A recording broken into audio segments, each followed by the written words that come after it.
Models ने जिन्हें criticism के रिलीजनल थियोलॉजी के फील्ड बहुत ही ज़्यादा जो ने या तो ग्रीक ओरीएंटेड ने या कार्टीजियन जो मॉडलिंग है उस तो तुरते हैं तो या उन्होंने सारिया का जो परिपेख बहुत आ जोड़ा मतलब इन्होंने इस विचारले समय के रहा वो निर्मल प्लस सूफिस्टिक टेंडेंसीज जोड़िया ने फार ईस्ट एशिया और एशिया की जो टेंडेंसीज ने उन्होंने टेंडेंसीज के नाल जो क्रिटिसिज्म ऑफर किया जाता रहा वो खालसापन की जी नुहार है उस चानना या रोशनी आने की थां के उत्ते अनेक नुकते ने जोड़े बिल्कुल बलार हो चुके हैं, खुंडे हो चुके हैं या हार चुके हैं। उन्होंने सब तो पहले जोड़े खुंडे हो जाने वाले नुकतियों चो सब तो बड़ा नुकता यह है कि जिहड़ी साडी बेसिक स्क्रिप्चर है पेपर तुहाडे कोल पहुंच चुके हैं, उसका टाइटल भी तुहाडे कोल है। टाइटल है पंज प्यारे एक सभ्याचार परिपेख। मैं जिस मॉडलिंग नूं लै रहा वो मॉडलिंग भावें अज के युग के उसका नाम कल्चरोलॉजी है, पर उस मॉडलिंग के जी सब तो वड्डी खेमा साहब मैं साध संगत और विद्वानों तो जी गल मैं मानदा क्योंकि यूनिवर्सिटी सैमीनार नहीं है, ये थोड़ी जी हार्ट डिफरेंट भी है। वो ये कि मैं ये गल दसन की कोशिश की है कि ਜਿਹੜੀਆਂ ਬਾਣੀ तो लैके ਜਿਹੜੀਆਂ डाइवर्शनस पैराबल च आ गई तो पैराबल तो लैके लिटरेचर ਜਿਹੜੀਆਂ डाइवर्शनस आ गई उन्होंने सारिया ਜਿਹੜੀਆਂ मूवमेंट्स लीड करदियां रਹੀਆਂ ने मैं उन्होंने अंडर करंट के तौर पर लिया।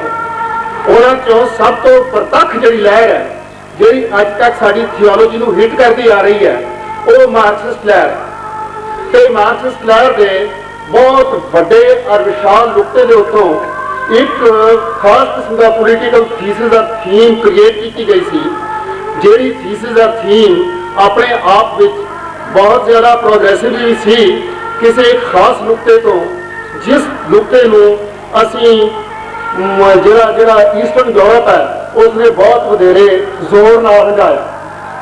उस हंडाने जोड़े कुछ मॉडल सिरजे गए उन्होंने चो मैं सब तो वधिया लिटरेरी मॉडल जोड़ा है वो रूस के मॉडलिंग नहीं मनता। उस मॉडलिंग के नाल जिहड़ियां प्रवृत्तियां एशिया के आईयां एशिया दी कौमां दे विच आईयां उन्हां प्रवृत्तियां ने जिहड़ा उन्हां प्रवृत्तियां ने वड्डियां कौमां छोटियां कौमां नूं सब तो वड्डी मार मारी होए कि उन्हां नूं अपने फलसफे दीयां ओरिजिनल जड़ां दे विचों खेड़ दित्ता।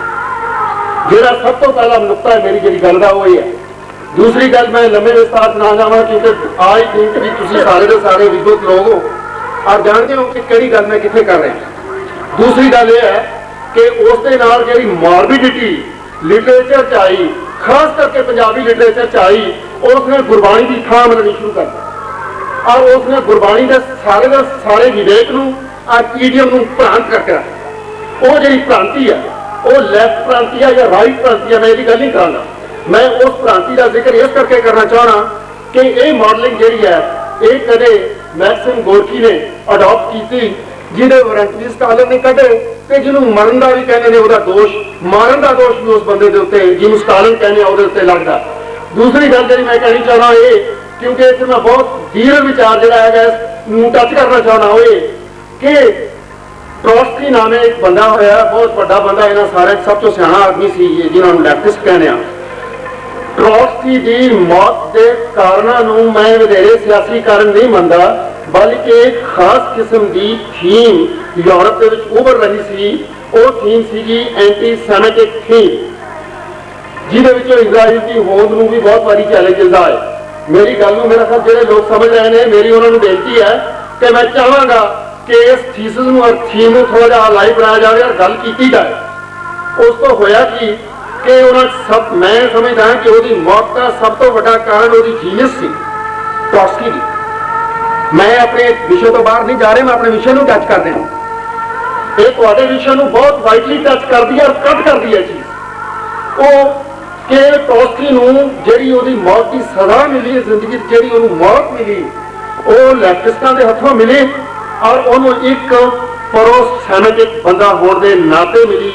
ये गल मैं अपने थीसिस जिन्होंने मैं अमय पूरन सिंह है वो पुट भी किया है बहुत विशाल लैवल पर। मैं समझदा कि एक एंटी सैमेटिक लहर एशिया दी जड़ों के फैल रही सी ना प्रो सैमेटिक लहर जिन्होंने एंटी सैमेटिक लहर ने कटना शुरू किया। ਇਨਫੈਕਟ ਮੈਂ ਸਮਝਦਾ ਕਿ ਯੂਰਪ ਦੇ ਵਿੱਚ ਵੀ, ਈਵਨ ਰੂਸ ਦੇ ਵਿੱਚ ਵੀ ਜਿਹੜਾ ਵਿਚਾਰਾਂ ਦਾ ਵੱਡਾ ਕਲੈਸ਼ ਸੀਗਾ ਉਹ ਵੀ ਧਾਰਮਿਕ ਔਰ ਵਿਧਾਰਮਿਕ ਵਿਚਾਰਾਂ ਦਾ ਕਲੈਸ਼ ਸੀਗਾ। ਪਰ ਹਿੰਦੁਸਤਾਨ ਦੀ ਜਿਹੜੇ ਬੁੱਧੀਜੀਵ ਨੇ ਉਹਨਾਂ ਨੇ, ਜਾਂ ਬੁੱਧੀ ਕੀਰਤੀ ਕਹਿ ਲਓ, ਮੈਂ ਵਧੇਰੇ ਇਹਨਾਂ ਨੂੰ ਕਿਉਂਕਿ ਰੋਟੀ ਰਾਟੀ ਖਾਂਦੇ ਨੇ ਲਿਖਣ ਪੜ੍ਹਨ ਦੇ ਨਾਂ ਦੇ ਉੱਤੇ, ਜਿਨ੍ਹਾਂ ਨੇ ਜਿਸ ਤਰ੍ਹਾਂ ਰਿਸੀਵ ਕੀਤਾ ਉਹਨਾਂ ਨੇ ਇਸ ਤਰ੍ਹਾਂ ਕੀਤਾ ਕਿ ਪੰਜਾਬੀ ਵਾਲਿਆਂ ਨੇ ਇਸ ਗੱਲ ਦਾ ਠੇਕਾ ਲੈ ਲਿਆ ਕਿ ਉਹਨਾਂ ਨੇ ਗੁਰਬਾਣੀ ਨੂੰ, ਗੁਰੂ ਇਤਿਹਾਸ ਨੂੰ, ਪੰਜਾਂ ਪਿਆਰਿਆਂ ਦੀ ਰੀਤੀ ਔਰ ਅਰੀਤੀ ਨੂੰ ਅਨੀਤੀ ਦੇ ਵਿੱਚ ਬਦਲ ਦੇ। 95% ਲਿਟਰੇਚਰ ਜਿਹੜਾ ਪੰਜਾਬੀ ਦੇ ਵਿੱਚ ਪੜ੍ਹਾਇਆ ਜਾਂਦਾ ਉਹ ਸਾਰੇ ਦਾ ਸਾਰਾ ਮਾਰਕਸਿਸਟ ਹੈ। ਔਰ ਮੈਂ ਸਮਝਦਾ ਕਿ ਇਹਦੇ ਵਿੱਚ ਕੋਈ ਮਾੜੀ ਗੱਲ ਨਹੀਂ। ਅਨੇਕਾਂ ਡਿਸਿਪਲਿਨਸ ਆਉਣ, ਅਨੇਕਾਂ ਜ਼ਿੰਦਗੀ ਦੇ ਜਿਹੜੇ ਵਾਰ ਰੋਲੇ ਆਉਣ, ਹਜ਼ਾਰਾਂ ਫੁੱਟ ਜ਼ਿੰਦਗੀ ਦੇ ਵਿੱਚ ਖੜਨ, ਮੈਂ ਨਹੀਂ ਇਸ ਗੱਲ ਨੂੰ ਮਤਲਬ ਕੋਈ ਮੈਂ ਇਸ ਨੂੰ ਕੋਈ ਨੈਗੇਟਿਵ ਮਤਲਬ ਨਹੀਂ ਮੰਨਦਾ, ਕੋਈ ਨੈਗੇਟਿਵ ਸਟ੍ਰੈਟਜੀ ਨਹੀਂ ਮੰਨਦਾ। ਪਰ ਮੈਂ ਇੱਕ ਗੱਲ ਜਿਹੜੀ ਤੁਹਾਨੂੰ ਸਾਰਿਆਂ ਨੂੰ ਦੱਸ ਦੇਣੀ ਚਾਹੁੰਦਾ ਉਹ ਇਹ ਹੈ ਕਿ ਏਸ਼ੀਆ ਦੇ ਵਿੱਚੋਂ ਕੁਝ ਨਵੀਆਂ ਕਰੰਟਸ, ਜਿਹੜੀ ਸਭ ਤੋਂ ਵਾਈਟਲ ਕਰੰਟ ਹੈ ਹਿਸਟਰੀ ਦੀ, ਮੈਂ ਉਹ ਖਾਲਸਾ ਕਰੰਟ ਨੂੰ ਮੰਨਦਾ। ਪੰਜਾਬ ਦੇ ਵਿੱਚ ਜਿਹੜੇ ਐਕਸਪੈਰੀਮੈਂਟਸ 500 ਸਾਲ ਤੋਂ ਨਹੀਂ ਬਲਕਿ ਮੈਂ ਆਦੀ ਜੁਗਾਦੀ ਸਮਿਆਂ ਤੋਂ ਕਹਿਣਾ ਕਿ ਪੰਜਾਬ ਹੀ ਅਜਿਹਾ ਇੰਟਲੈਕਚੁਅਲੀ ਪਰਫੈਕਟ ਔਰ ਕਲਚਰਲੀ ਮਾਡਰਨ ਕੰਟਰੀ ਹੈ, ਮਾਡਰਨ ਦੇਸ਼ ਹੈ, ਖਿੱਤਾ ਹੈ, ਜਿਹਨੂੰ ਮੈਂ ਸਮਝਦਾ ਇਸੇ ਕਲਚਰਲ ਕੋਰ ਪੰਜਾਬ ਨੇ ਜਿਹੜੇ ਐਕਸਪੀਰੀਐਂਸਿਸ ਕੀਤੇ, ਉਹਨਾਂ ਐਕਸਪੀਰੀਐਂਸਿਸ ਦੇ ਨਾਲ ਜ਼ਿੰਦਗੀ ਦੇ ਵਿੱਚ ਨਵੀਆਂ ਚੇਂਜਸ ਆਈਆਂ, ਉਹਨਾਂ ਚੇਂਜਸ ਨੂੰ ਅੱਜ ਵੀ ਆਪਣੇ ਅੰਦਰ ਅਬਜ਼ੌਰਬ ਕਰ ਰਿਹਾ। ਮੈਂ ਨਹੀਂ ਕਹਿੰਦਾ ਕਿ ਬਹੁਤ ਨੈਗੇਟਿਵ ਲਹਿਰ ਹੈ, ਪਰ ਮੈਂ ਇੱਕ ਗੱਲ ਜ਼ਰੂਰ ਕਹਾਂਗਾ ਕਿ ਇਸ ਨੇ ਸਾਡੇ ਬੁੱਧੀਮਤ ਨੂੰ, ਇਸ ਨੇ ਸਾਡੀ ਸਿਆਣਪ ਨੂੰ, ਇਸ ਨੇ ਸਾਡੀ ਬਾਣੀ ਨੂੰ, ਇਸ ਨੇ ਸਾਡੇ ਸਿੰਘਾਸਣ ਨੂੰ, ਇਸ ਨੇ ਸਾਡੇ ਤਖਤਾਂ ਨੂੰ, ਇਸ ਨੇ ਸਾਡੇ ਬਾਣੇ ਨੂੰ ਔਰ ਬਾਣੀ ਨੂੰ, ਸਾਰੀਆਂ ਚੀਜ਼ਾਂ ਨੂੰ ਉਸ ਲੈਵਲ ਤੇ ਚੈਲੰਜ ਕੀਤਾ ਜਿਸ ਲੈਵਲ ਦੇ ਉੱਤੇ ਅੱਜ ਮੈਂ ਸਮਝਦਾ ਇਸ ਭਾਰ ਦੇ ਹੇਠ ਆ ਕੇ ਲੋਕ ਆਪ ਹੀ ਮੁਰਖ ਚੁੱਕੇ। ਦੂਸਰਾ ਨੁਕਤਾ ਮੈਂ ਇੱਥੇ ਆਪਣਾ ਸਮਾਪਤ ਕਰਦਾ। ਅਖੀਰਲੀ ਗੱਲ ਜਿਹੜੀ ਹੈ ਸਾਧ ਸੰਗਤ ਮੈਂ ਤੁਹਾਡੇ ਨਾਲ ਇਹ ਕਰਨੀ ਚਾਹੁੰਦਾ ਕਿ ਜਿਸ ਤਰ੍ਹਾਂ ਦੇ ਐਕਸਪੈਰੀਮੈਂਟਸ ਇਸ ਮਿੱਟੀ ਦੇ ਉੱਤੇ ਹੋ ਰਹੇ ਨੇ, ਜਿਹਨੂੰ ਜੋਤੀ ਦੀ ਮਿੱਟੀ ਕਹਿਣਾ, ਮੈਂ ਸਮਝਦਾ ਕਿ this is the right modelling. ਅੱਜ ਸਮਾਂ ਕਿ ਇਸ ਮਾਡਲਿੰਗ ਦੇ ਨਾਲ ਮੈਂ ਸਮਝਦਾ ਸਭ ਤੋਂ ਵੱਡਾ ਐਕਸਪੈਰੀਮੈਂਟ ਤਾਂ ਉੱਥੇ ਹੋ ਰਿਹਾ। ਔਰ ਮੈਨੂੰ ਪਤਾ ਹੈ ਕਿ ਜਦੋਂ ਵੀਰ ਸਿੰਘ ਵਰਗਾ ਬੰਦਾ ਇਹ ਕਹਿੰਦਾ ਕਿ ਮੈਂ ਮੁਰਸ਼ਦ ਦੇ ਸਾਹਮਣੇ ਆਪਣੀ ਇੰਟਲੈਕਟ ਦਾ ਪਿਆਲਾ ਲੈ ਕੇ ਗਿਆ, ਉਹ ਪਿਆਲਾ ਜਿਹੜਾ ਨਾ ਕਚਰੇ ਨਾਲ ਭਰਿਆ ਪਿਆ ਸੀ। ਮੁਰਸ਼ਦ ਨੇ ਉਸ ਨੂੰ ਆਖਿਆ ਕਿ ਝੂਠ ਹੈ, ਮੈਂ ਇਸ ਨੂੰ ਝਾੜ ਦਿਆਂਗਾ। ਮੈਂ ਕਿਸੇ ਕਾਰਟੀਜ਼ਮ, ਮੈਂ ਕਿਸੇ ਕਹਿ ਲਓ ਕਿ ਜਿਹੜੇ ਮਾਡਰਨ, ਮੈਂ ਜਿਸ ਤਰ੍ਹਾਂ ਅੱਜ ਕਹਿ ਰਹੇ ਸੀ, ਅੱਜ ਜਿਹੜਾ ਇੰਟੈਲੈਕਚੁਅਲ ਵਰਲਡ ਹੈ ਉਹ ਆਪਣੇ ਆਪ ਦੇ ਵਿੱਚ ਇਰਰੈਲੇਵੈਂਟ ਹੁੰਦਾ ਜਾ ਰਿਹਾ। ਇਹ ਗੱਲ ਸਾਨੂੰ ਸਾਰਿਆਂ ਨੂੰ ਪਤਾ ਹੋ ਜਾਣੀ ਚਾਹੀਦੀ ਹੈ। ਮੈਂ ਇੱਕ ਜ਼ਿਕਰ ਕਰਨਾ ਚਾਹੁੰਦਾ, ਮੇਰਾ ਦੋਸਤ ਹਰਪਾਲ ਸਿੰਘ ਪੰਨੂ ਸ਼ਾਇਦ ਇੱਥੇ ਬੈਠਾ ਹੈ, ਅਸੀਂ ਸਾਰੇ ਜਾਣੇ ਇੱਕ ਇੱਥੇ ਬਾਬਾ ਬੋੜ ਹੋਏ ਨੇ, ਪਤਾ ਨਹੀਂ ਇੱਥੇ ਨੇੜੇ ਹੀ ਹੋਏ ਨੇ, ਉਹਨਾਂ ਦੀ ਮੌਤ ਦਾ ਸਾਨੂੰ ਬੜਾ ਸ਼ੌਕ ਹੈ, ਬੜਾ ਅਫਸੋਸ ਹੈ। ਪੰਜਾਬੀ 'ਚ ਉਹਨਾਂ ਨੇ ਵੀ ਲਿਖਿਆ ਔਰ ਜਿਸ ਲੈਵਲ ਤੇ ਇਮੇਜਸ ਨੂੰ ਤੋੜਿਆ ਜਾ ਰਿਹਾ ਹੈ, ਦੂਸਰੇ ਇਮੇਜਸ ਨੂੰ ਸਟਾਂਪ ਕੀਤਾ ਜਾ ਰਿਹਾ, ਉਹਦੇ ਅੰਦਰ ਕੋਈ ਪੋਜ਼ਿਟਿਵਿਟੀ ਨਹੀਂ। ਮੈਂ ਇਹ ਕਹਿਣਾ ਚਾਹੁੰਦਾ ਕਿ we have to be vigilant and apparent. ਇਹ ਗੱਲ ਸਿਰਫ ਰੈਜ਼ੋਨੈਂਸ ਦੀ ਨਹੀਂ ਹੈ ਬਲਕਿ ਐਸੋਨੈਂਸ ਦੀ ਗੱਲ ਹੈ। ਜਦੋਂ ਸਾਨੂੰ ਸਮਝਣਾ ਪੈਣਾ ਕਿ ਸਾਡੇ ਨਾਲ ਹੋ ਕੀ ਰਿਹਾ, ਉਹਦੇ ਭੋਗ ਦੇ ਉੱਤੇ ਅਸੀਂ ਗਏ ਹੋਏ ਸੀ। ਪਹਿਲੀ ਗੱਲ ਤਾਂ ਇਹ ਕਿ ਭੋਗ ਦੀ ਜਿਹੜੀ ਸਿਚੁਏਸ਼ਨ ਹੈ ਉਹ ਆਪਣੇ ਆਪ ਦੇ ਵਿੱਚ ਇੱਕ ਜਲਸੇ ਦੀ ਸਿਚੁਏਸ਼ਨ ਨਹੀਂ ਬਲਕਿ ਇੱਕ ਖਾਸ ਕਿਸਮ ਦੇ ਸੈਮੀਨਾਰ ਦੇ ਰੂਪ ਬਣ ਰਹੀ ਸੀ, ਔਰ ਇਹ ਸਾਰੇ ਥਾਵਾਂ ਤੇ ਬਣਦੀ ਜਾ ਰਹੀ ਹੈ। ਦੂਸਰੀ ਸਿਚੁਏਸ਼ਨ ਮੈਂ ਇਹ ਕਹਿਣੀ ਚਾਹੁੰਦਾ ਕਿ ਉੱਥੇ ਇਤਨਾ ਨੀਗਰ ਕੱਟ ਸੀ ਕਿ ਕੀ ਇੰਟੈਲੈਕਚੁਅਲ ਰਿਸਪੌਂਸ ਹੈ ਯੰਗਰ ਜਨਰੇਸ਼ਨ ਦਾ ਬਹੁਤ ਥੋੜੀ, ਜਿਹੜੀ ਮੈਂ ਸਮਝਦਾ ਜਿਹੜੀ 16 ਤੋਂ ਲੈ ਕੇ 20 ਤੱਕ ਦੀ ਜਨਰੇਸ਼ਨ ਹੈ, ਸਾਡੀ ਸਭ ਤੋਂ ਤਾਜ਼ਾ ਜਨਰੇਸ਼ਨ ਹੈ, ਅੱਜ ਉਹਦਾ ਇੱਥੇ ਦੀਦਾਰ ਹੀ ਨਹੀਂ ਹੋਇਆ। ਜਿਹੜਾ ਇੰਟੈਲੈਕਚੁਅਲ ਹੈ ਜਾਂ ਜਿਹੜਾ ਇੰਟੈਲੀਜੈਂਸੀ ਹੈ ਉਹ ਮੈਂ ਇੱਕ ਲਫ਼ਜ਼ ਵਰਤਾਂ ਹੈ, ਗਰੇਵਾਲ ਆ ਗਿਆ, ਉਹ ਸੀਗਰੇਗੇਸ਼ਨ ਦੇ ਪੁਆਇੰਟ ਦੇ ਉੱਤੇ ਐਨੀਹਿਲੇਟ ਹੋਇਆ। ਔਰ ਜਿਹੜੀ ਜਿਹੜੀ ਸੀਗਰੇਗੇਟਡ ਜਿਹੜੀ ਸਿਚੁਏਸ਼ਨ ਹੈ, ਇਸ ਨੂੰ ਤੁਸੀਂ ਕਿਸ ਤਰ੍ਹਾਂ ਕੰਸੀਵ ਕਰਦੇ ਹੋ ਇਹ ਤਾਂ ਜ਼ਮਾਨਾ ਆਉਣ ਵਾਲਾ ਹੀ ਦੱਸੇਗਾ। ਪਰ ਮੈਂ ਇਹ ਕਹਿਣਾ ਚਾਹੁੰਦਾ ਕਿ ਪੰਜਾਬ ਦੇ ਵਿੱਚੋਂ ਇੰਟੈਲੈਕਚੁਅਲ ਸਿਚੁਏਸ਼ਨ ਔਰ ਰਿਲੀਜਨ ਵੱਲ ਜਿਹੜਾ ਉਹਦਾ ਰਿਸਪੌਂਸ ਹੈ ਉਹ ਬਿਲਕੁਲ ਨੀਗੇਟ ਹੁੰਦਾ ਜਾ ਰਿਹਾ। ਮੈਂ ਇਹ ਤਾਂ ਨਹੀਂ ਕਹਿੰਦਾ ਕਿ ਵੀ ਪੰਜਾਬੀ ਯੂਨੀਵਰਸਿਟੀ ਵਾਲੇ ਕੁਝ ਕਰ ਨਹੀਂ ਰਹੇ, ਮਾੜਾ ਮੋਟਾ ਤਾਂ ਕਰ ਹੀ ਰਹੇ ਨੇ। ਬਲਕਾਰ ਸਿੰਘ ਬੈਠੇ ਨੇ ਔਰ ਹੋਰ ਦੋਸਤ ਵੀ ਬੈਠੇ ਨੇ। ਇੱਕ ਪੰਜਾਬੀ ਯੂਨੀਵਰਸਿਟੀ ਨਹੀਂ ਬਲਕਿ ਗੁਰੂ ਦੇ ਨਾਂ ਦੇ ਉੱਤੇ ਅਨੇਕਾਂ ਪੰਜਾਬੀ ਯੂਨੀਵਰਸਿਟੀਆਂ ਕ੍ਰੀਏਟ ਕੀਤੀਆਂ ਗਈਆਂ ਨੇ। ਉਹਨਾਂ ਦੇ ਵਿੱਚੋਂ ਇੱਕ ਲਾਈਨ ਉਹ ਹੋਵੇ ਜਿਹੜੀ ਮੇਰੀ ਜ਼ੁਬਾਨ ਨੂੰ ਤਾਜ਼ਗੀ ਬਖਸ਼ ਰੱਖੇ, ਮੈਨੂੰ ਦੱਸ ਦਿਓ ਕਿਹੜੀ ਹੈ। ਤੁਹਾਡੇ ਕੋਲ ਦੋ ਤਿੰਨ ਕੀ ਬੰਦੇ ਨੇ ਜਿਹੜੇ ਮੁਕਾਇਆ ਨਹੀਂ ਮੁਕਦੇ, ਪੂਰਨ ਸਿੰਘ ਔਰ ਵੀਰ ਸਿੰਘ ਤੇ ਥੋੜਾ ਜਿਹਾ ਮੈਂ ਕਪੂਰ ਸਿੰਘ ਨੂੰ ਸ਼ਾਮਲ ਕਰਦਾ। ਅਸੀਂ ਇਹਨਾਂ ਦਰਿਆਵਾਂ ਦੇ ਵਿਚਾਲੇ ਚਾਲੇ ਵਗਦੇ, ਸਾਡੀ ਜਿਹੜੀ ਇੰਟੈਲੈਕਟ ਹੈ इस तो बाहर नहीं असीं जा सकांगे, क्योंकि उन्होंने बहुत महाबली पैराडाइम जिहड़े क्रिएट कीते। अखीर दे उत्ते मैं अपनी गल मुकाउणा इत्थे कि लोड़ ये सी रिलीजन नूं तुहाडी लोड़ नहीं है, इंटैलीजेंसिया की लोड़ नहीं है। रिलीजन इंटैलीजेंसिया नूं इस करके रिलीजन की लोड़ है कि वो इसनूं बड़े स्वाद नाल छा कर छका सकते हैं। For them this is a cerebral activity. मुंह का कहा wow, for them this is a cerebral activity. मैं अगेन ये करके सेरेब्रल जिहड़ा हैगा उस सिचुएशन के उत्ते मैं अगेन मैं कह रहा। तीसरी अखीर के उत्ते मैं जी गल कहना चाहना कि असी कोई क्रिएट ही नहीं कर सके जिन्होंने असीं कल्चरल पैराडाइम कहें या कोई कल्चरल अल्टरनेटिव कहें। इन्हां जमानिਆਂ ਦੇ ਵਿੱਚ उस अल्टरनेटिव ਨੂੰ क्रिएट करने की लोड़ है। मैं एक पोएम ਇਹਦੇ ਵਿੱਚ ਦਿੱਤੀ है, वो पोएम ला पा के गल इसे मुकती है कि जिहड़ा साडा शहीद है या जिहड़े साडे पंज प्यारे ने वो महज एक देह तो विदेह होने की कहानी नहीं है, बल्कि वो साडा विरद ने, साडा संगीत ने, साडा महाकाव्य ने, साडी गति ने, साडी एक्टिविटी ने, वो साडी रिलेटिविटी ने, साडी अंडरस्टैंडिंग ने शहीद जिहड़े ने। ते हर कोई शहीद नहीं होता। मैं उस कट नूं ये जिहड़ी नाटकीयता एक लफ्ज़ है जिहड़ा जिहड़ा साडी सारी की सारी इस इंटलैक्चुअल और कल्चरल सिचुएशन नूं नाटक चेटक तक पुका जा, पफलोगन को आवत ला जा। और इतना तो बहुत अच्छा क्या है इकबाल ने, भावें नकल उसने नीचे की ज्यादा मारी है, मैं माफी मंगता। नीचे इकबाल के किसी कर दो कख भी लै जाता सवाए एक निकी जी रिदम में। वो शेर है कि ये नुक्ता लिख दिया किस शोख ने महराब मस्जिद पर, वो नादा गिर पड़े सजदे में जब वक्ते कयाम आया। मेरा ट्रांसलेशन कर दिया ये load पोएगा that the vision of the subtle came through the unknown and it became manifest on that। ये नुक्ता लिख दिया किस शौक ने महराब मस्जिद पर, and the tomb and the mirror and the mosque were there, everything was there, but when to act and when not to act was the problem। Here I end, thank you very much। Waheguru ji का खालसा, वाहिगुरू।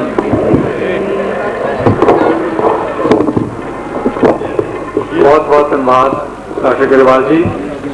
बहुत provoking भी सी और creatively provocative भी सन तुहाडे विचार, और मैं समझदा कि जरूर इस बारे कई किस्म के सवाल आएंगे। बाकी जिहड़ा एंगल तुसीं प्रगट किया है कि पंजाबी साहित्य या पंजाबी चिंतन में एक खास किस्म का प्रभाव आया, वो मेरे ख्याल से एक विश्वव्यापी फिनोमिनन सी, विश्वव्यापी किस्म का प्रभाव सी।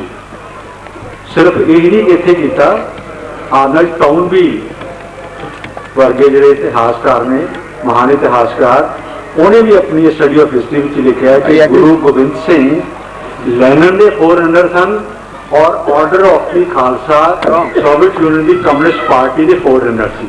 सो ये जिहड़ा प्रभाव आया है एक तरह का ग्लोबल जी फेस सी। और सरदार कपूर सिंह का तुसीं जिक्र किया है, उन्होंने कह लो कि संत सिंह सिखा एक सिंबल के तौर पर वरत के और गुरबख्श सिंह प्रीतम एक सिंबल के तौर पर नौ लेख के तौर पर या लीड के तौर पर नहीं, एक कंप्लीमेंट पेश किया या लेफ्ट हैंडेड कंप्लीमेंट कह लो। वैसे तो मैंने चिट्ठी भी आई है लोर दयाल सिंह ने कि वक्त तो वक्त पंजाबी बोलो, बिल्कुल ठीक है, पर कई बार बोलना पैना लफ्ज। सर कपूर सिंह जी कहते हैं कि गुरबख्श सिंह प्रीतलड़ी ने सिखा की एक पीढ़ी नूं तबाह किया, संत सिंह सिखों ने सिखा दी दो पीढ़ियां का बेड़ा कर दिया। तो एक प्रभाव से एक फेज आई सी, एक लहर उठी सी, जिस लहर के कोई उस लहर सारे ही डुब गए, कोई उस लहर के छुट्टे उसते पै गए, पर उस तो पिज कोई नहीं रहा। सारे ही बड़े बड़े पायों नेहरू सी, पायों कोई सी, सारी सी और सारी चीज सी। ट्रॉट्सकी नूं कतल होना पिया, पर होर भी सारी चीज़ हुई। हुण इन्हां दे परचे बारे कोई सवाल जरूर उठे होणगे, उस भी आपां दो चार जिहड़े आपां लिमिट रखी है सवालों की, वो जरूर तुसीं। पर मेरी बेनती है कि जिहड़े पहले सवाल पूछ चुके ने वो विद्वान थोड़ा जिहा अपने आप को संयम च रखन, ताकि जिन्हां ने होर जिन्होंने मन च सवाल उठे ने वो आ जान। एक सवाल नहीं सी, एक नुकता है सर दयाल सिंह होरां दा संगत विचों, और कई बारी संगत विचों, क्योंकि संगत गुरु का भी रूप है और गुरु तो भी उचेरी है। एक सवाल शायद डॉक्टर शाह होरां नूं फसाउण लई सवाल उन्होंने किया, तुहाडे वाल तो नहीं है, पर मेरा ख्याल है शाम जी तुसीं जरूर इस तो प्रवोक होकर इसका जवाब दोगे कि ये सोच, क्योंकि इस बार तुहाडा परचा है, कि ये सोची समझी गल सी कि हर वर्ग विच आवाज़ देण ते एक एक व्यक्ति उठ के अपने आप को शीश पेश करने लई पेश करेगा। जे सोची समझी गल नहीं सी तां किवें दयाल सिंह, धर्म सिंह, हिम्मत सिंह, मोहकमप्रीत साहब सिंह जी उठ के सामने आए? ये तुसीं जवाब दे देना जे मुनासिब समझो, मेरे ख्याल से फस ना जाए सवाल च। हुण डॉक्टर गरेवाल होरां दे सवाल पेपर बारे इस पासों मैंने लगता है कि बहुत घट रहा। आप पासा पंजाबी यूनिवर्सिटी के जो Punjabi school of six studies है यही भारू रहा है। इस पासों भी तो इस पासों भी अगर कोई सवाल जवाब उठने हो ठीक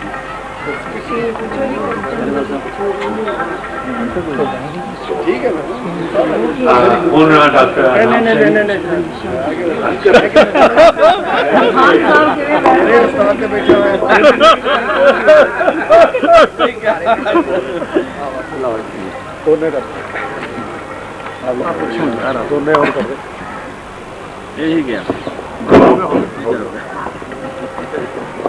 गरेवाल साहब का पर्चा सुन के बहुत ही प्रसन्नता हुई, क्योंकि उन्होंने बिल्कुल ही एक नवे एंगल तो गल छेड़ी है। पर इस ते सवाल करने नालों मैं छोटी जी टिप्पणी करनी चाहांगा, क्योंकि सवाल बनता नहीं।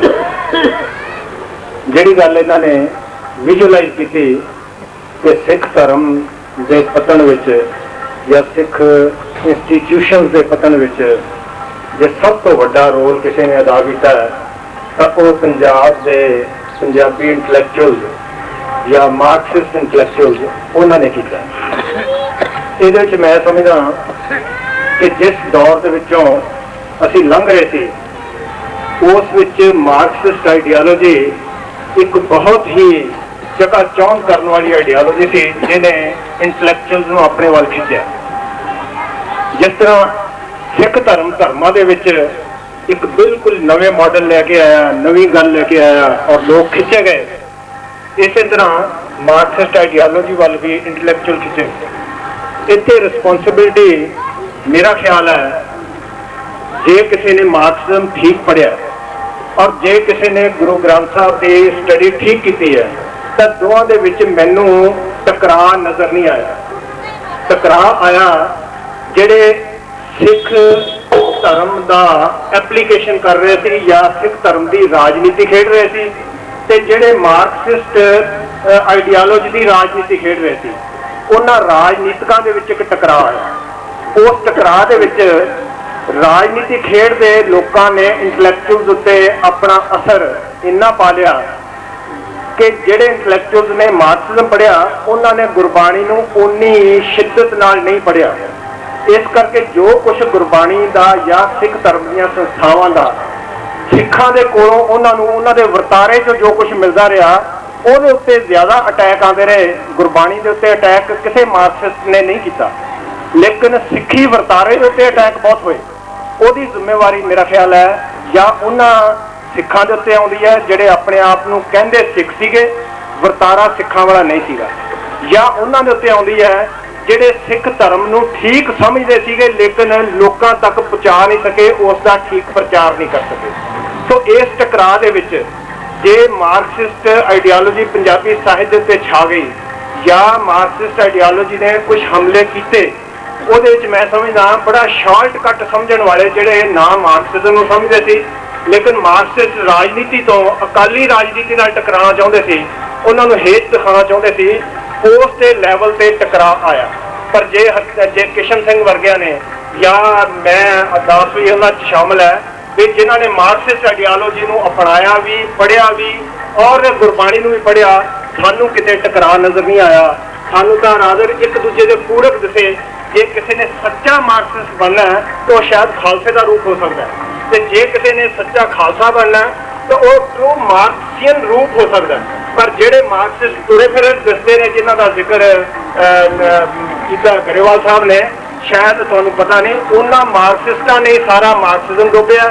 ਤੇ ਜਿਹੜੇ ਸਿੱਖ ਤੁਸੀਂ ਸਮਝਦੇ ਹੋ ਤੁਰੇ ਫਿਰਦੇ ਆਪਣੇ ਆਪ ਨੂੰ ਸਿੱਖ ਦਮਗਜੇ ਮਾਰ ਕੇ ਕਹਿੰਦੇ ਨੇ, ਸਿੱਖੀ ਉਹਨਾਂ ਨੇ ਡੋਬੀ ਹੈ, ਮਾਰਕਸਿਸਟਾਂ ਨੇ ਡੋਬੀ। बताइए सब कुछ जवाब दो, कुछ बोलने का डॉक्टर बलकार सिंह बोलन के मैं थोड़ी जी इंटरवेंशन ना प्रधान होने का है कि साढ़े बहुत जोड़े सिख विद्वान ने इस वे भी जोड़े प्रमुख ने वो अपने लेख भी लिखा सी वो विरासत मास्को अमृतसर पहुंचे थे। वो मार्क्सवादी चिंतन राही सिख चिंतन वाल आए ने। पर हुण डॉक्टर कुलवंत सिंह जी जी तुसीं गल कीती है, हुण एक नई किस्म का भी वो आ रहा चिंतन, जिहड़ा सिख चिंतन वो विरासत मास्को नहीं आ रहा, वो सीधा आ रहा है, वो सीधा अमृतसर तो आ रहा है। सो वो एक भी नई चीज़ आ रही है। पर पहले जिहड़े साडे बहुत सारे मार्क्सवादी के चिंतन राही ही वो सिख चिंतन तो आए और उस पासे आए। और ये भी गल डॉक्टर विशाल जी मैं थोड़ा जिहा तुहाडे नाल सहमत नहीं कि उन्हां विच कोई टकराव नहीं सी, है सी। उन्हां नूं असीं बड़ा सुंगेड़ दिता सी गुरबाणी के अर्थां नूं। मिसाल के तौर पर तुसीं पंजाबी साहित्य नूं चंगी तरह जानदे हो, आलोचक हो। हुण किशन सिंह उन्हां दा जिहड़ा मत सी कि गुरबाणी दा गुरमुख ते सूफियां दा दरवेश ते पंजाबी किस्सा काव का आशिक का जो मूल है वो एको ही है। ये जदों गुरमुख नूं और सूफी दरवेश नूं और किस्सा काव के आशिक नूं इको स्तर ते खड़ा कर दिए तो गुरमुख के अर्थ काफ़ी हद तक सीमित हो जाते हैं। पर एक झुकाव उठिया सी, एक लहर उठी सी, क्योंकि उस वेले पंजाबी साहित्य भी सिख चिंतन जिहड़े आउंदे सन वो आए सन। वो कारण ये सी कि उस वेले की एक बड़ी प्रबल मैथोडोलॉजी सी। इस मैथोडोलॉजी तो इस विचार विधि तो मुक्त रहा नहीं सी जा सकता, क्योंकि उस समय की होर कोई मैथोडोलॉजी है नहीं सी। पर हुण सबब नाल खुशकिस्मती नाल होर मैथोडोलॉजी भी आ रही ने और जिन्होंने एक सिस्टम्स थिंकिंग कहा जा रहा है, सिस्टम्स थॉट कहा जा रहा है, वो उस मार्क्सिस्ट या विचार का एक बदल के तौर पर आ रहा है। सो हुण जो जो आएगा तिवें तिवें कुलवंत सिंह जी तुहाडी गल आएगी कि हुण जिहड़े अगले विद्वान होणगे वो सीधे रस्ते राही आउणगे। शायद उन्होंने हुण वो बठिंडे राही जाके पास करके एम नहीं आना पाएगा। डॉक्टर गरेवाल जी जवाब। हाँ डॉक्टर बलकार सिंह। धन्यवाद प्रधान जी। वह खालसा की फतेह। मैं कोई लंबी चौड़ी गल नहीं करनी, क्योंकि आलूवालिया साहब की टिप्पणी तो बाद मैं समझदा कि गल जी मैं कहना चाहता सी वो गल हुण कहण दी लोड़ भी नहीं रही। पर मैं एक गल जी गरेवाल साहब तो सवाल रूप में पुट करना चाहना। वैसे तो मैं गरेवाल साहब का सुभाव जानना और जिस बुलंदी तो वो गल करते होंगे ने वह मरम भी समझदा। पर मैं समझदा ये हाँ कि जिथे मार्क्सिस्टां ने सिख मार्क्सिस्टां ने सिख जो मार्क्सिज्म तो प्रभावित होए उन्होंने गलतियां कीतियां या ना कीतियां, ये एक वक्री गल है। एक मैटाफर वड्डा बनता है कि 1947 तो बाद वो बिल्कुल ही पासे हट गए तो सिखां की जिम्मेवारी जिन्होंने लोगों को आ गई शायद वो समर्थ नहीं सन या वो वास्ते क्वालीफाई नहीं करते सन। ये एक गल आई सियासी खेत्र में। जोड़े इंटलैक्चुअल खेत्र में यह है भी हर प्रभावित होया, बड़ी अच्छी आइडियालॉजी इस करके प्रभावित होए। ये गल तो सहमत होने की लड़ नहीं, इस करके नहीं पैंती क्योंकि साढ़े को बहुत सारे ढेर आदमी जैसे गुरबचन सिंह तालब है, भाई जोत सिंह है, प्रिंसीपल तेजा सिंह है और भाई वीर सिंह है, प्रोफैसर पूर्ण सिंह है। ये कोई बंदे इन्ने तो माड़े नहीं सारे शेर सिंह शेर सामने बैठे ने और राम सिंह शाह सामने बैठे ने। उस पीढ़ी जो आए ने इन्होंने जो मार्क्सिज्म जो खा नहीं सकिया तो वो जिन्होंने खा गया उन्होंने सोचना चाहिए भी वो होर भी कारण हो सकते हैं। पर मैं एक गल महसूस ये करदा कि हुण ये रिस्पोंसिबिलिटी जी छड्ड के आए सन 47 तो बाद लगातार छड्डी रखी। हुण ओदी जिहड़ी गलती उन्हां दी सी ओदी सदा अकालियां नूं ना देण। जिहड़े दोसांझ साहब ने सियासत की गल की वो सियासत इस करके हुई कि वैक्यूम जो अनधिकारी नूं गल सौंपोगे तो वो नतीजे इहो जिहे होणगे जिहो जिहे तुहानूं झेलने पै रहे हैं। कोई गल नहीं है।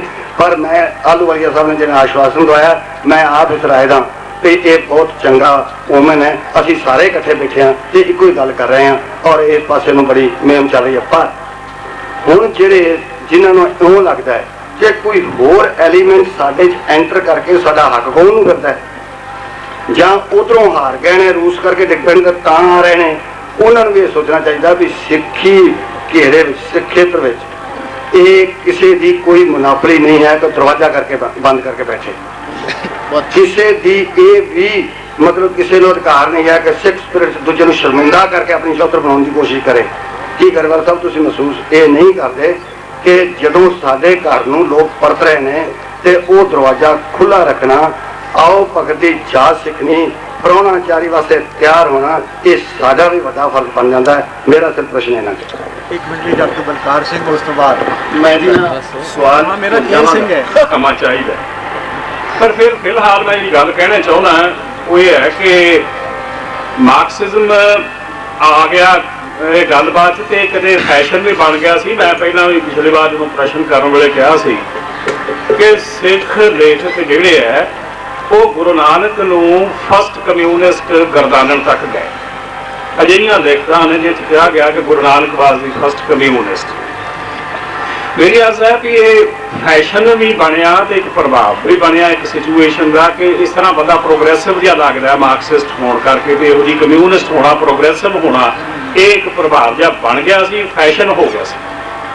ਪਰ ਹਰ ਹਾਲ ਜਿਹੜੀ ਮੈਂ ਗੱਲ ਕਹਿਣਾ ਚਾਹੁੰਦਾ ਹੈ ਕਿ ਮਾਰਕਸਿਜ਼ਮ ਦਾ ਸਿਸਟਮ ਡਿੱਗ ਪਿਆ ਰੂਸ ਦੇ ਵਿੱਚ, ਈਸਟਰਨ ਯੂਰਪ 'ਚ ਡਿੱਗ ਪਿਆ, ਪਰ ਫਿਰ ਵੀ ਮੈਂ ਇੱਕ ਸੋਸ਼ਲ ਸਾਇੰਟਿਸਟ ਨਹੀਂ ਆਪਣੇ ਨੂੰ ਕਲੇਮ ਕਰਦਾ, ਪਰ ਸੋਸ਼ਲ ਸਾਇੰਸ ਦਾ ਵਿਦਿਆਰਥੀ ਜ਼ਰੂਰ ਹੈ ਫਿਨੋਮੀਨਨ ਦਾ।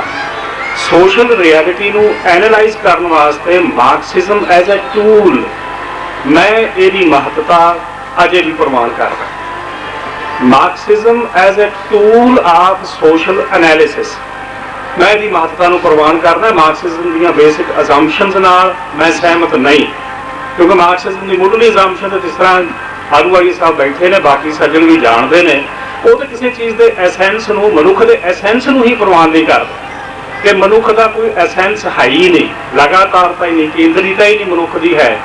ਤੇ ਅਸੀਂ ਤਾਂ ਸ਼ੁਰੂ ਇੱਥੋਂ ਕਰਦੇ ਹਾਂ ਕਿ ਮਨ ਤੂੰ ਜੋਤ ਸਰੂਪ ਹੈ, ਸ਼ੁਰੂ ਇੱਥੋਂ ਕਰਦੇ ਹਾਂ। ਮੁੱਢਲੇ ਫਰਕ ਬਹੁਤ ਨੇ, ਪਰ ਸਮਾਜਿਕ ਚਿੰਤਨ ਵਿੱਚ ਸੋਸ਼ਲ ਰਿਐਲਿਟੀ ਨੂੰ ਅੰਡਰਸਟੈਂਡ ਕਰਨ ਵਾਸਤੇ as a tool of analysis ਮੈਂ ਸਮਝਦਾ ਹਾਂ ਕਿ ਇਹ ਗੱਲ ਅਜੇ ਵੀ ਰੈਲੇਵੈਂਟ ਹੈ। ਮੈਂ ਇਹੀ ਬੇਨਤੀ ਕਰਾਂਗਾ। ਵਾਹਿਗੁਰੂ ਜੀ ਕਾ ਖਾਲਸਾ, ਵਾਹਿਗੁਰੂ ਜੀ ਕੀ ਗਰੇਵਾਲ ਤੁਹਾਡੇ ਬੱਚੇ ਨੇ ਬਹੁਤ ਇੱਕ ਨਵਾਂ ਹੀ ਮੋੜ ਦਿੱਤਾ ਹੈ।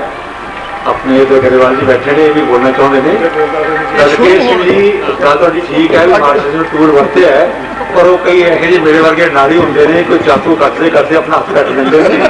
ਸੋ ਸ਼ਾਇਦ ਇਹਨਾਂ ਦਾ ਮਤਲਬ ਇਹ ਸੀਗਾ ਕਿ ਉਹ ਟੂਲ ਮਾਰਕਸਵਾਦ ਦੇ ਟੂਲ ਨੂੰ ਵਰਤਦੇ ਜਾਂਦੇ, ਕਈ ਆਪਣੇ ਹੱਥ ਹੀ ਵੱਢ ਲਏ ਤੇ ਕਈ ਉਹ ਸਿੱਖ ਚਿੰਤਨ ਨੂੰ ਵੱਢ ਤੱਕ ਤੁਰ ਗਏ। ਭੋਲੇ ਮਨ ਜੀ ਵੈਸਾ। ਸੋ ਅਮਰਜੀਤ ਗਰੇਵਾਲ ਡਾਕਟਰ ਆਲੂਵਾਲੀਆ ਨੇ ਕਿਹਾ ਸੀਗਾ ਕਿ ਇਸ ਪਾਸੇ ਨਹੀਂ ਬੋਲੇ ਤੇ ਉਧਰ ਕਿਤੇ ਜ਼ਿਆਦਾ ਹੀ ਹੋ ਗਿਆ, ਤੇ ਮੈਂ ਵੀ ਇੱਧਰਲੀ ਹਾਜ਼ਰੀ ਵੀ ਲਗਾਈ ਹੈ। ਬੜੇ ਨਹੀਂ ਹੈ ਕਿਤੇ ਐਵੇਂ ਲੈਫਟ ਜਾਂ ਬਣ ਕੇ ਸਭ ਕਮਿਊਨਿਸਟ ਉਧਰੋਂ ਹੀ ਆਏ ਹੋਏ ਨੇ। ਨਹੀਂ ਦਸਤਾਰ ਬੜੀ ਅੱਛੀ ਗੱਲਬਾਤ ਸ਼ੁਰੂ ਹੋਈ ਹੈ। ਡਾਕਟਰ ਗਰੇਵਾਲ ਨੇ ਸ਼ੁਰੂ ਕੀਤੀ, ਡਾਕਟਰ ਬਲਕਾਰ ਸਿੰਘ ਨੇ ਉਹਨੂੰ ਅੱਗੇ ਲਿਆ। ਇਹ ਮਾਰਕਸਿਜ਼ਮ ਦੀ ਗੱਲ ਅਸੀਂ ਕਹਿੰਦੇ ਹਾਂ ਕਿ ਗੁਰਮਤ ਦੀ ਜਿਹੜੀ ਮਾਰਕਸਿਸਟ ਐਂਗਲ ਤੋਂ ਇੰਟਰਪ੍ਰੀਟੇਸ਼ਨ ਹੁੰਦੀ ਆ ਉਹ ਠੀਕ ਨਹੀਂ। ਪਰ ਮੈਂ ਇਹ ਸਮਝਦਾ ਕਿ ਮਾਰਕਸਿਜ਼ਮ ਜਿਸ ਮਾਡਰਨਿਸਟ ਟ੍ਰੈਡੀਸ਼ਨ ਦਾ ਇੱਕ ਹਿੱਸਾ, ਮਾਡਰਨਿਸਟ ਟ੍ਰੈਡੀਸ਼ਨ ਦੇ ਵਿੱਚ 3-4 ਗੱਲਾਂ ਪ੍ਰਮੁੱਖ ਤੌਰ ਤੇ ਮੈਂ ਸਮਝਦਾ ਹੈਗੀਆਂ। ਇੱਕ ਹੈਗਾ ਸਾਇੰਟੀਫਿਕ ਰੈਸ਼ਨੈਲਿਟੀ, ਇੱਕ ਹੈਗਾ ਹਿਸਟੋਰੀਕਲ ਡਿਵੈਲਪਮੈਂਟ, ਤੇ ਇੱਕ ਹੈਗਾ ਜਿਹਨੂੰ ਅਸੀਂ ਕਹਿੰਦੇ ਹਾਂ ਧਰਮ ਦੇ। ਇਹ ਤਿੰਨ ਗੱਲਾਂ ਦੇ ਉੱਤੇ ਜਿੰਨੀ ਵੀ ਮਾਡਰਨ ਡਿਵੈਲਪਮੈਂਟ ਆ ਇਹ ਖੜੀ ਹੋਈ ਹੈ। ਔਰ ਜਿਹੜਾ ਮਾਰਕਸਿਜ਼ਮ ਵੀ ਹੈ ਉਹ ਇਹਦਾ ਇੱਕ ਛੋਟਾ ਜਿਹਾ ਹਿੱਸਾ ਮੈਂ ਸਮਝਦਾ ਕਿ ਜਦੋਂ ਉਹ ਇੱਕ ਟਾਈਮ ਤੇ ਆਇਆ ਔਰ ਉਹ ਨਹੀਂ ਟਿਕ ਸਕਿਆ, ਪਰ ਉਹ ਮਾਰਕਸਿਜ਼ਮ ਕਦੇ ਵੀ ਇਸ ਜਿਹੜੀ ਸਾਰਾ ਮਾਡਰਨ ਪ੍ਰੋਜੈਕਟ ਸੀਗਾ ਇਸ ਤੋਂ ਬਿਯੋਂਡ ਨਹੀਂ ਜਾ ਸਕਿਆ। ਹੁਣ ਜਦੋਂ ਅਸੀਂ ਗੱਲ ਕਰਦੇ ਹਾਂ ਕਿ ਸਿਰਫ ਸਿੱਖ ਧਰਮ ਦੀ ਗੱਲ ਨਹੀਂ ਹੈ, ਸਾਰੀ ਦੁਨੀਆ ਦੇ ਵਿੱਚ ਇਹ ਗੱਲ ਚੱਲ ਰਹੀ ਹੈ ਡਿਬੇਟ ਕਿ ਜਿੰਨੀਆਂ ਵੀ ਸਿਰਫ ਧਾਰਮਿਕ ਸੰਪਰਦਾਵਾਂ ਹੀ ਨਹੀਂ, ਸੰਸਕ੍ਰਿਤਿਕ ਪਰੰਪਰਾਵਾਂ ਵੀ ਨੇ ਜਿਹੜੀਆਂ ਉਹਨਾਂ ਸਾਰਿਆਂ ਨੂੰ ਹੀ ਇਸ ਮਾਡਰਨ ਪ੍ਰੋਜੈਕਟ ਤੋਂ ਖਤਰਾ। ਜਿਹੜੀ ਮਾਡਰਨਾਈਜੇਸ਼ਨ ਆ ਉਹ ਇਸ ਗੱਲ ਦੇ ਉੱਤੇ ਖੜੀ ਆ ਕਿ ਸਾਰੀ ਦੁਨੀਆ ਉਹਨਾਂ ਹੀ ਮਾਡਰਨ ਟੈਕਨੀਕਸ ਰਾਹੀਂ ਦੁਨੀਆ ਦੇ ਵਿਕਾਸ ਬਾਰੇ ਸੋਚੇ। ਸਾਰੀ ਦੁਨੀਆ ਦੀ ਵਿਕਾਸ ਦਾ ਉਹੀ ਆਧਾਰ ਹੋਵੇ, ਸਾਇੰਟੀਫਿਕ ਰੈਸ਼ਨੈਲਿਟੀ ਦੇ ਉੱਤੇ ਆਧਾਰਿਤ ਹੋਵੇ। ਇਸ ਤਰ੍ਹਾਂ ਨਾਲ ਜਿੰਨੀਆਂ ਵੀ ਇਹ ਵੰਨ-ਸੁਵੰਨਤਾ ਹੈਗੀ ਆ, ਇਹ ਸਾਰੀ ਨੂੰ ਇਹ ਜਿਹੜੀ ਮਾਡਰਨਾਈਜੇਸ਼ਨ ਆ ਇਹ ਖਤਮ ਕਰ ਰਹੀ ਹੈ। ਦੁਨੀਆ ਦੀ ਮਾਨਵਤਾ ਦੇ ਵਿਕਾਸ ਦੇ ਵਿੱਚ ਵੱਖੋ ਵੱਖਰੀਆਂ ਸੰਸਕ੍ਰਿਤੀਆਂ ਆਪਣਾ ਕਿਵੇਂ ਯੋਗਦਾਨ ਪਾ ਸਕਦੀਆਂ ਨੇ, ਇਸ ਗੱਲ ਨੂੰ ਮਾਡਰਨਾਈਜੇਸ਼ਨ ਨੇ ਬਿਲਕੁਲ ਰਿਜੈਕਟ ਕੀਤਾ। ਸੋ ਮੈਂ ਸਮਝਦਾ ਭਾਵੇਂ ਉਹ ਮਾਰਕਸਿਜ਼ਮ ਆ, ਭਾਵੇਂ ਕੋਈ ਹੋਰ ਇਜ਼ਮ ਆ, ਉਹ ਜੋ ਵੀ ਮਾਡਰਨ ਪ੍ਰੋਜੈਕਟ ਦਾ ਹਿੱਸਾ, ਉਸ ਨੇ ਜਿਹੜੀ ਇਹ ਸੰਸਕ੍ਰਿਤਿਕ ਜਿਹੜੀ ਵੰਨ-ਸੁਵੰਨਤਾ ਉਹਨੂੰ ਖੋਰਾ ਲਾਉਣਾ ਹੀ ਲਾਉਣਾ। ਅਗਰ ਅਸੀਂ ਇਸ ਗੱਲ ਬਾਰੇ, ਗੰਭੀਰਤਾ ਬਾਰੇ ਸੋਚਣਾ ਚਾਹੁੰਦੇ ਹਾਂ ਸੱਚਮੁੱਚ ਹੀ, ਤਾਂ ਇਹੋ ਜਿਹੀਆਂ ਨਿੱਕੀਆਂ ਨਿੱਕੀਆਂ ਗੱਲਾਂ ਬਾਰੇ ਨਹੀਂ, ਸਾਨੂੰ ਸਾਰਾ ਜਿਹੜਾ ਮਾਡਰਨਾਈਜੇਸ਼ਨ ਦਾ ਪ੍ਰੋਜੈਕਟ ਹੈਗਾ ਉਹਦੇ ਸਬੰਧ ਦੇ ਵਿੱਚ ਹੀ ਸੋਚਣਾ ਪਏਗਾ।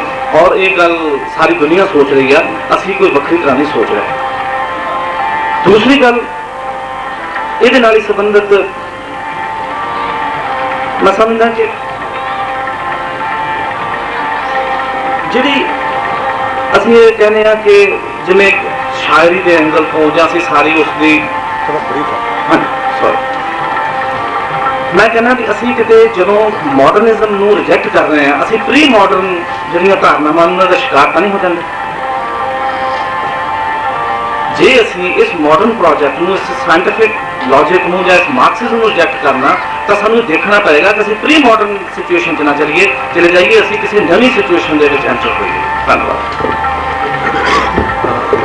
बस प्रधान सिंह जी देंगे मेरा जवाब। मेरी बेनती है कि तुसी मोड़ के उस बहस ਨੂੰ ਪੰਜ ਪਿਆਰਿਆਂ ਵਾਲੇ ਆਇਓ, ਕਿਉਂਕਿ ਆਪਾਂ ਮਾਰਕਸਵਾਦ ਬਾਰੇ ਸੈਮੀਨਾਰ ਤੇ ਕਰ ਲਵਾਂਗੇ। ਇਹ ਨਾ ਹੋਵੇ ਕਿ ਆਪਾਂ ਉਹ ਪੰਜ ਪਿਆਰਿਆਂ ਤੋਂ ਉਹ ਆਪਣੇ ਪੰਜ ਕਮਰੇ ਤੱਕ ਪਹੁੰਚ ਜਾਈਏ।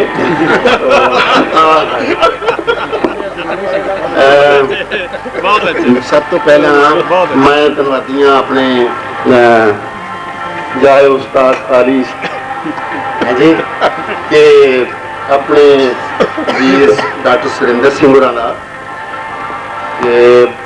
ਲਾ ਪਾ ਕੇ ਜਿਹੜਾ ਸਵਾਲ ਅਖੀਰ ਦੇ ਉੱਤੇ ਹੋਇਆ, ਰੇਡੋ ਹੋਇਆ, ਉਹ ਸਵਾਲ ਜਿਹੜਾ ਹੈ ਨਾ, ਉੱਥੋਂ ਹੀ ਮੈਂ ਆਪਣੀ ਗੱਲ ਜਿਹੜੀ ਇਸ ਕਰਕੇ ਸ਼ੁਰੂ ਕਰਨੀ ਚਾਹਣਾ ਕਿ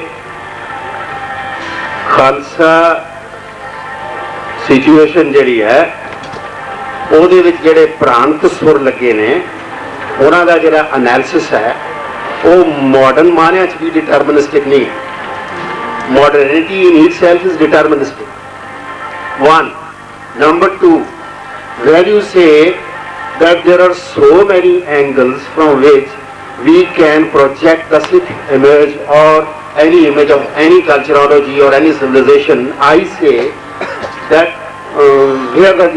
what is the status and significance of market? I say Europe is the dominant voice, not communism. You please understand, try to understand my point. If I have a different faculty than any other friend which is poetic, listen, if I have, please listen to me, if I have a different faculty other than that of the vision below, क्योंकि आए सी आवाज के पंजाबी च बोलो तो आप पंजाबी च बोलांगे। जे साडे कोले एपिक दी दुनिया है, जे साडे कोले म्यूजिक की दुनिया है, जे साडे कोले वाणी की दुनिया है, जे साडे कोले ग्रंथ की दुनिया है, तां ये दुनिया यूरोप की दुनिया तो बिल्कुल वखरी है, साडा मॉडर्निज्म भी वखरा है, and we'll have to decipher it.